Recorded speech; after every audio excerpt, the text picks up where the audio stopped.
So, after seeing Endgame, how many times? 12 times? I think we saw it twice, Chloe, so... Okay, right, okay. We'll go halfway. I'd seen Endgame 3 times. We finally decided to go see something else. So, what do we go and see? The film we saw, it's almost like it took the biggest film of 2016 and merged it with the biggest game of 2016. So Deadpool and Pokemon Go. What? Suicide Squad and Clash of Clans?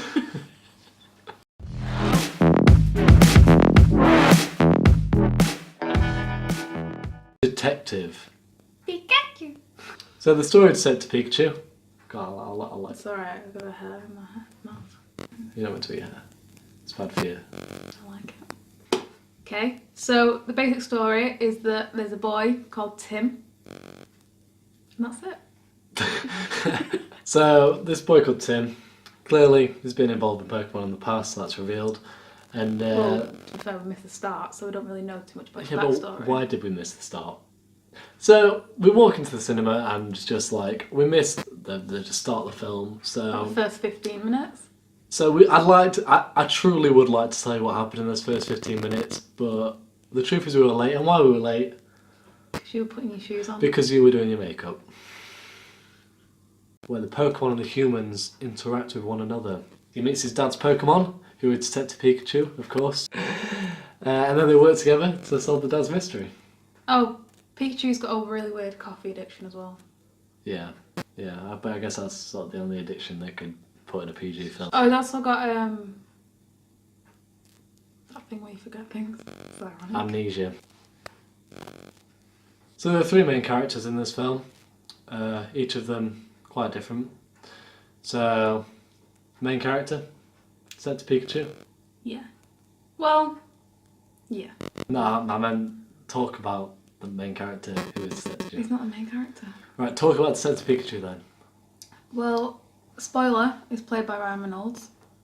That is a spoiler because You can't say that. This is just. Are we being spoiler free? Yeah, you can't say that. So it's got Ryan Reynolds in it, and as per usual, he is the star of the film. You saw it in Deadpool. I mean, the thing is with Ryan Reynolds, he's had a perfect track record. He's never been in a bad film. And then the main character, Tim, Yeah. right, played by Justice Smith. It's ironic, it's a detective Is film. he actually called Justice Smith? Yeah. It's like if name. Will Smith was a cop. Justice. And they're both black.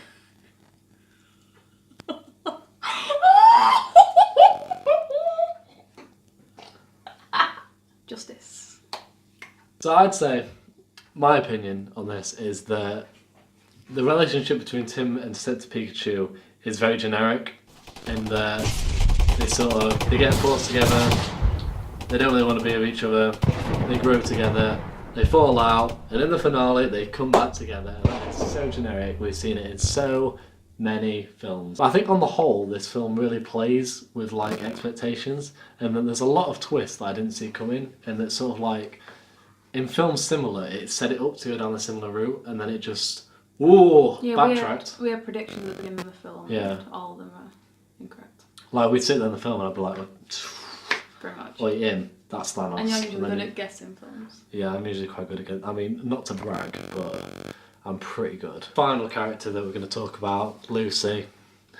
What do you think to her? Well, she's played by Catherine Newton. And her Why'd you have to character- look over there? It's like there's a screen which is telling you all the information. Oh, stop it! So Lucy is played by Catherine Newton, and she's a very high energy character. Very high energy character. It's like, so there's like, the other 2 are quite grounded, I'd say, in that they juxtapose each other quite well, so their energies sort of match. And then there's just Lucy, who's sort of just like, very like... And I it's think she kind of takes the mood. Like, especially like in emotional scenes where Tim was talking about his dad. She'd like still have that kind of energy and it just kind of took it away. Be too bubbly. Yeah. Like, imagine Team Rocket was a character, and you're talking to Team Rocket about the death of your dad. Like, that's sort of what was going on, I think, for me. And Chloe, funnily enough. Like, who'd have guessed it? I know you're cutting it there, so I can do that. Yeah. So anyway, as we do on this channel. I mean, all 3 of my subscribers will know that I do a lot of research into it. And the cinematographer, John Mathieson, I hope I'm pronouncing that right. Basically, that's the cinematographer behind X-Men First Class, Logan, and Gladiator. And this one certainly left me entertained. Purely because, right, so apparently he filmed it in 35mm to make it look more like Blade Runner. Milliliter. Millimeter. You said milliliter. He filmed it in 35mm to make it look like Blade Runner. And I feel like because, I mean, I guess this is kind of dystopian. We're just saying sort of like, I guess it's sort of set in the future, I think. Oh yeah, I'd say it's futuristic because they had, actually no, I'd say it was kind of like, they had aspects of like our culture and like what we're like now. But then some of the buildings and stuff and like technology they had was like way beyond us. So sort of imagine Blade Runner, but instead of like robots that are about to kill us, it's little Pokemon. It's a bit like iRobot. Because that's like our culture, but then also they've got the futuristic stuff because we don't have robots like that. Because it's got Will Smith in it. Because it's got a black mane, alright? Yeah, I'd say on the whole the cinematography was pretty good. I mean, it's sort of hard to get good cinematography when the special effects is the main focus. But it wasn't bad, it was just sort of there. Funny background story, we actually watched this in, what was it called? Cinema X or X Cinema. Cinema X? New to cinema. Basically it had like the main screen here, and then it had like side screens.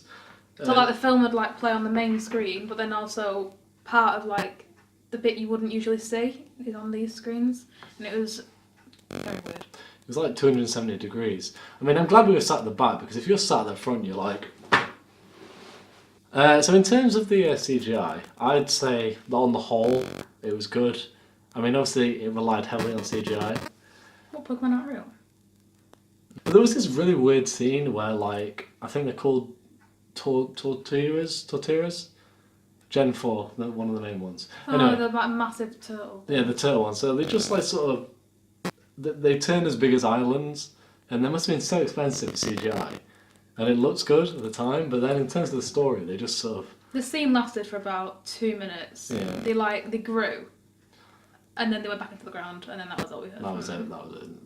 You're expecting in the finale they'd sort of pop up and be like, "Oh, what is going on here?" But no, nothing of the sort. Maybe just to show off what they can do with CGI. Oh, plumber. Wasn't impressed though. Well, it worked for Avatar, so I'm telling you now, Detective Pikachu is going to make $2.7 billion. No. What do you think of the world building in terms of building the Pokemon world? I don't know what that means. Okay, so for me, the world building was really good actually, and that like it showed different parts. So it showed like the countryside and the Pokemon in the wild, and then it showed the city where we interact. You had like the Machoke pulling the traffic through. You want to see more about like Game of Thrones. No, just stop talking. I'm regretting doing this with you. But basically, the world building I thought was pretty good. It showed us different parts. It showed us the underworld with like the fighting, and I enjoyed the fighting with Charizard. Is my favourite. I thought the fighting was really good. I thought it was a really good like aspect of it. It didn't link. Did it link directly to the storyline? Yeah. No, it linked only a bit. The fighting wasn't. Well, no, the fight was just there, but the fight was like, it was sort of like when you get a game and it's like a side quest. It's like, yeah, I'll tell you the information if you do this, and that's why the fight happened. But yeah, I'd say. I thought it was good. I enjoyed the world building, and it made me want to see more. Mainly, I wanted to see more like actual battling, because the main character Tim, you find out that he wanted to be a trainer when he was younger, and I kind of want to see more of the trainer world. Yeah, and think that because you only see a Pokeball get used once, and it's in the first. Must be like the first 20 minutes of the film, and I just thought there'd be more of that, but there wasn't. It's a bit disappointing. But... Final verdict. 4.5 out of 5.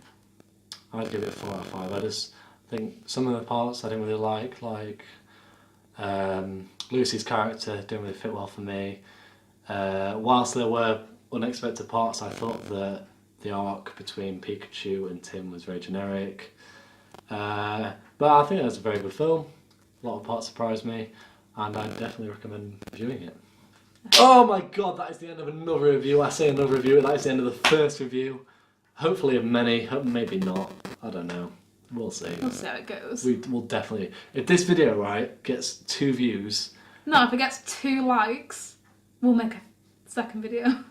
2 likes? 2 likes? What are you asking for? No, 5 likes, and we'll make a second one. And we'll review Endgame. I think everyone's already seen it. Tell you what, if this gets 5 likes, right,